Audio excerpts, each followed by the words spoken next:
అమరావతి పునఃప్రారంభం సందర్భంగా 34,000 ఎకరాలు ఇచ్చి 29,000 పైచిలకు రైతులు గత 5 సంవత్సరాలుగా నలిగిపోయి ఇక్కడికి వచ్చి రోడ్ల మీదకి వచ్చి ముళ్ళ కంచెల మధ్యలో కూర్చొని పోలీసు లాఠీ దెబ్బలు తిని కేసులు పెట్టించుకొని ఇంట్లో పెద్దవాళ్ళని కానీ చాలామందిని 2,000 పైచిలకు రైతులు ప్రాణాలు కోల్పోయి మీరు నలిగి బాధపడి మీ కన్నీళ్ళు తుడిచే వాళ్ళు ఉన్నారా ఆ రోజునని చాలాసార్లు మహిళా రైతులు నన్ను అడిగారు. ఇది గౌరవ ప్రధానమంత్రి శ్రీ నరేంద్ర మోదీ గారికి తెలుస్తుందా అని ఒకసారికి 5 సంవత్సరాల క్రితం మీరు అడిగారు. నేను ఆ రోజు ఆయనకి తెలియకుండా ఏది ఉండదు, అమరావతి శాశ్వత రాజధానిగా ఉంటుందని ఆ రోజు మేమందరం కలిపి మాట ఇచ్చాం. ఆ ఇచ్చిన మాట ప్రకారం ఈ రోజున గౌరవ ప్రధానమంత్రి గారి చేతుల మీదుగా మళ్ళీ ఇంకొకసారి పునఃప్రారంభం జరగబోతుంది. ఇది ఆది శంకరాచార్య 1237వ జయంతి సందర్భంగా తిరిగి అమరావతి పునఃప్రారంభం కావటం చాలా ఆనందాన్ని కలగజేస్తుంది. మనందరం 5 కోట్ల మంది ప్రజలకి సంబంధించి ఇది ఒక హబ్, ఇది సెంటర్, నర్వ్ సెంటర్. ఇది అంటే మనందరికీ సంబంధించిన ఇల్లు. ఇది మనందరం ఎవరిని అడుగుతున్నామంటే, ఒక ప్రధానమంత్రి గారు పూర్వం సన్యాసాశ్రమంలో ఉన్నప్పుడు ఆయనకి అనికేత్ అనే పేరు పెట్టారు. అనికేత్ అంటే అర్థం పరమశివుడు, ఇల్లు లేనివాడని. అలాంటి ఇల్లు లేనివాడు, కుటుంబం లేనివాడు 5 కోట్ల మంది కుటుంబాలకు, 5 కోట్ల మంది ప్రజల కోసం, ఎన్ని కోట్ల కుటుంబాల కోసం మనందరికీ రాజధానిలో ఒక నగరం నిర్మించడానికి, ఇల్లు నిర్మించుకోవడానికి ఇల్లు లేకుండా 140 కోట్ల మంది ప్రజల బాధ్యత తీసుకొని కశ్మీర్ నుంచి కన్యాకుమారి వరకు, అక్కడ కామాఖ్య నుంచి ద్వారకా వరకు ప్రపంచమే, మన దేశమే తన కుటుంబంగా చేసుకుంటూ ఈ భారతదేశమే తన ఇల్లుగా చేసుకొని తిరిగి పునఃప్రారంభానికి విచ్చేసిన గౌరవ ప్రధానమంత్రి శ్రీ నరేంద్ర మోదీ గారికి మనస్ఫూర్తిగా మన అందరి తరపున, ఆంధ్రప్రదేశ్ ప్రజలందరి తరపున, అమరావతి రైతాంగం తరపున, ఆడపడుచుల తరపున వారికి చేతులెత్తి హృదయపూర్వక నమస్కారాలు తెలియజేస్తున్నాను. దివిసీమ తుఫాన్ వచ్చి అందరి ఆశలను తుడిచిపెట్టేసినట్టు గత ప్రభుత్వం రాష్ట్రం మరియు అమరావతి భవిష్యత్తుని తుడిచిపెట్టేసింది.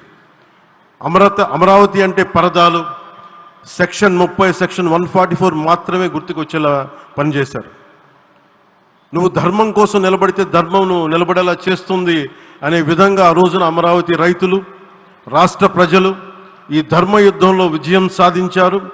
రైతులు ఇచ్చిన 11,000 ఎకరాల భూమిని త్యాగం చేసి, వారి సంకల్పం 33,000 ఎకరాల భూమిని త్యాగం చేసి వారి సంకల్పం ఫలితంగా ఈ రోజున ఆంధ్రప్రదేశ్ రాజధాని ఆవిర్భవించింది. అమరావతి రాజధాని పనులు పునఃప్రారంభమవుతున్న ఈ శుభ సందర్భంలో ముందుగా రాజధాని నిర్మాణం కోసం స్వచ్ఛందంగా ముందుకొచ్చి తమ భూముల్ని, పొలాల్ని ప్రభుత్వానికి ఇచ్చిన అమరావతి ప్రాంత రైతులకు, మీ త్యాగానికి గత 5 ఏళ్లుగా మీరు చేసిన పోరాటానికి శిరస్సు వంచి మీకు ధన్యవాదాలు తెలియజేస్తున్నాను. గత 5 ఏళ్లుగా రాజధాని నిర్మాణం నిలిచిపోయి రాజధాని తరలిపోతుందనే సమయంలో రోడ్ల మీదకు వచ్చి 5 కోట్ల ప్రజల తరపున రైతులు, మహిళలు, విద్యార్థులు చేసిన పోరాటం, మీరు పడిన అవమానాలు, మీపై పడిన గాయాలు ప్రతి ఒక్కటి మా మనసులో ఉంది. ఆ రోజున దివ్యాంగులను కూడా లాఠీ దెబ్బలు నా గుండెలు ఇంకా సజీవంగా ఉన్నాయి. ఆ బాధ మేము మర్చిపోలేదు, ఎవరిని మర్చిపోనివ్వలేదు. అందుకని దానికి సజీవ సాక్షి ఈ రోజున తిరిగి పునఃప్రారంభానికి గౌరవ ప్రధానమంత్రి గారు రాక, ఆ రోజున మహిళలు, విద్యార్థులు చేసిన పోరాటం, మీరు పడిన అవమానాలు, మీపై పడ్డ గాయాలు ప్రతి ఒక్కటి మనసులో ఉంది. మీ త్యాగాన్ని మేము మర్చిపోం. మీరు చేసిన త్యాగానికి జవాబుదారీగా ఉంటాం. బాధ్యతగా అమరావతి నిర్మాణం జరిగేలా సాయశక్తుల ఈ కూటమి ప్రభుత్వం కృషి చేస్తుంది. అమరావతి రైతుల త్యాగాలను హృదయపూర్వకంగా స్మరించుకుంటూ వారి ప్రతినిధులుగా ఇక్కడకు విచ్చేసిన రైతులకి నా ప్రత్యేక నమస్కారం. ఈ పోరాటంలో వారికి ప్రతినిధులుగా సన్మానం అందుకుంటున్న మహిళా రైతులు పాత్ర, ప్రత్యేకించి అమరావతి మహిళా రైతుల పాత్ర చాలా అభినందనీయం. మీరు ఎంత నలిగారు, మీరు ఎంత రోడ్ల మీదకి వచ్చారు. మగవాళ్ళు ఆపేస్తే ఆడపడుచులు బయటకు వచ్చి తిరిగి పౌరుషం చూపించారు, ఆంధ్ర పౌరుషాన్ని చూపించారు. మీరికి నా ప్రత్యేక అభినందన. వాళ్ళు చూపిన సాహసం, సహనం అందరికీ ప్రేరణగా నిలుస్తాయి. వేదిక మీద ఉన్న నా మంత్రివర్గ సహచరులకి, గౌరవ ప్రధానమంత్రి శ్రీ నరేంద్ర మోదీ గారికి, విజనరీ అయిన గౌరవ ముఖ్యమంత్రి శ్రీ నారా చంద్రబాబు నాయుడు గారికి, సోదరులు లోకేష్ గారికి, గవర్నర్ గారికి ప్రత్యేకించి నా హృదయపూర్వక నమస్కారాలు, ధన్యవాదాలు తెలియజేస్తున్నాను.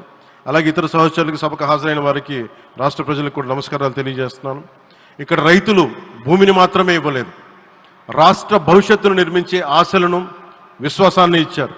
కానీ 5 సంవత్సరాల్లో గత ప్రభుత్వం ఆ త్యాగాన్ని అవమానించింది. 3 రాజధానులు, అస్తవ్యస్త విధానంతో ప్రజల విఘ్నతని, అమరావతిని అగౌరవపరిచింది. ఈరోజు ఈ వేదిక నుండి మేమందరం మీకు హామీ ఇస్తున్నాం, అమరావతి మళ్ళీ ఒక ప్రపంచ స్థాయి సర్వశ్రేష్ఠ రాజధానిగా ఆవిర్భవిస్తుంది. అమరావతి ఒక ఆర్కిటెక్చరల్ జోన్, ఒక కాంక్రీట్ జంగిల్గా మిగిలిపోకుండా జవాబుదారీతనం, న్యాయం, ప్రజాస్వామ్యానికి ప్రతీకగా నిలవాలని ఆకాంక్షిస్తున్నాను. కేంద్రంలో రాష్ట్రంలో స్థిరమైన ఎన్డీఏ ప్రభుత్వం ఏర్పడిన కారణంగా అభివృద్ధి కార్యక్రమాలు వేగంగా సాగుతున్నాయి. మేనిఫెస్టోలో ఇచ్చిన హామీలన్నీ దశల వారీగా బాధ్యతాయుతంగా అమలు చేస్తున్నాం. కేవలం మ్యాచింగ్ గ్రాంట్స్ ఇవ్వని కారణంగా గత ప్రభుత్వం రాష్ట్రం కేంద్రం నుంచి పొందాల్సిన 1000 కోట్లు నష్టపోయింది. కానీ ఈ ప్రభుత్వం కోఆపరేటివ్ ఫెడరలిజం స్ఫూర్తితోటి, పరస్పర సహకారంతో పనిచేస్తున్నాం. రాష్ట్రంలో రహదారులు, రైల్వే, పారిశ్రామిక రక్షణకు సంబంధించి ఈ రోజున మన అమరావతి కాకుండా రాష్ట్రంలో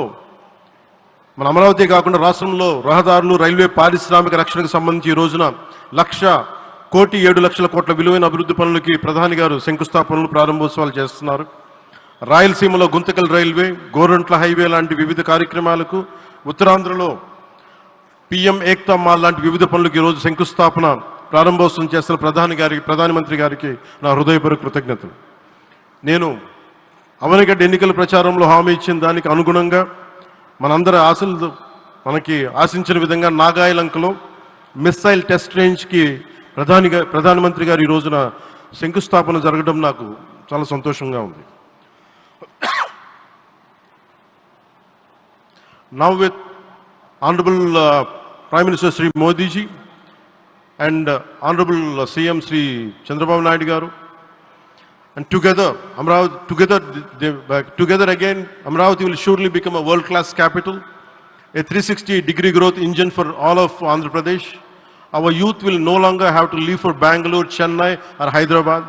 Soon Andhra Pradesh will create jobs for our people and attract talent from across the nation and the world. దీనికి, అమరావతికి ప్రత్యేకించి ఒక వ్యక్తిని మనం స్మరించుకోవాలి. రాళ్లల్లో, రప్పల్లో ఒక మహానగరాన్ని చూసిన వ్యక్తి, ఒక 20 సంవత్సరాలు ముందుకెళ్ళి చూసిన వ్యక్తి. అలాంటి నాయకులు మనందరం కోరుకున్నట్టుగా ఆయన వెనంటే ఆయన ఉండాలి, ముఖ్యమంత్రిగా ఉండాలి అని మేము ఆశించిన విధంగా ఆయన ముఖ్యమంత్రి అయ్యారు. ఆయన సైబరాబాద్ అనే సిటీని ఎలా నిర్మించారో, ఎంత అద్భుతంగా రూపకల్పన చేశారో, అమరావతి అనే ఈ క్యాపిటల్ని కూడా ఆయన అపారమైన అనుభవంతో, ఆయన దక్షతతోటి, ఆయన గవర్నెన్స్ కేపబిలిటీ తోటి, అడ్మినిస్ట్రేటివ్ కెపాసిటీ తోటి ఇది అద్భుతమైన మహానగరంగా తీర్చిదిద్దుతుంది. ఇది ఆంధ్రప్రదేశ్కే కాదు, భారతదేశానికి తలమానికంగా అవుతుందని మనస్ఫూర్తిగా నేను ఆశిస్తున్నాను. అలాగే ప్రత్యేకించి ఈ రోజున మనం ప్రధానమంత్రి గారిని చాలా లోతుగా మనం అర్థం చేసుకోవాలి. ఈ రోజున కశ్మీర్లో దాదాపు 28 మందిని చంపేశారు. అలాంటి క్లిష్ట సమయంలో, రాష్ట్రం, దేశం మొత్తం యుద్ధం వైపు వెళ్తున్న సమయంలో, అలాంటి కీలక సమయంలో ప్రధానమంత్రి గారు ఇక్కడికి వచ్చి లోపలంతా బరువు, గుండెల్లో బరువు పెట్టుకొని వేదన ఉండి కూడా అమరావతి రైతులు చేసిన త్యాగాలను మర్చిపోకూడదని చెప్పి ఇంత ఇబ్బందుల్లో కూడా ఆయనకు వచ్చినందుకు మనస్ఫూర్తిగా ఒక్కసారి మనందరం ప్రధానమంత్రి గారికి గౌరవ సూచకంగా మనందరం కృతజ్ఞతలు తెలియజేయాలి. The Pahalgam terrorist attack has been one of the darkest days for the entire country. Even the blood was spilled in Kashmir. The blood spilled in Kashmir, it created tremors in the entire nation. And we had seen it personally, witnessed personally, the pain of the victims.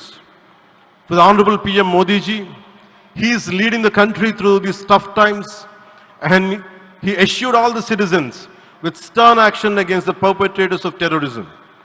I know this is very sensitive time, and Modi ji is carrying the nation's burden.